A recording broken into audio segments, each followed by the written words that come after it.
in the course, we talked about global remittances, which is the money sent home by migrant workers who leave their homes to find work. We already talked about how important remittances are to migrant workers here in Hong Kong, but equally so for the 150 million migrant workers around the world. And this is particularly important for the many migrant workers and their family members who are unbanked. These transactions are an important lifeline for families around the world.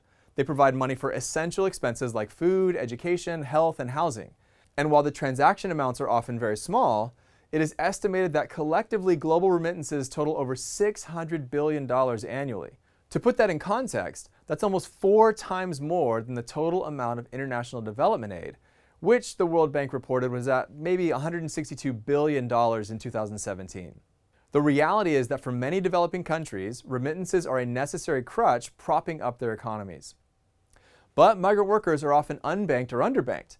And because of the small individual dollar value per remittance transaction, many workers have to use less trustworthy companies in order to help them transfer money.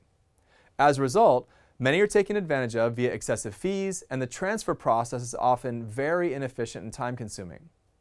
Now, seeing both a social need and an economic opportunity, one company that has sought to lower such fees and reduce inefficiencies is BitSpark, a startup established in 2014 and headquartered here in Hong Kong. Now, the company claims to be the world's first cash-in, cash-out blockchain remittance service.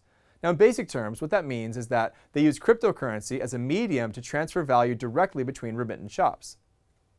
Now, like some other blockchain examples that we've talked about earlier in this course, BitSpark theoretically helps cut out the middleman, leading to faster transactions and lower fees for migrant workers. The company now works with remittance shops all around the world, including Hong Kong, Malaysia, Ghana, the Philippines, Nigeria, Vietnam, Pakistan, really all over.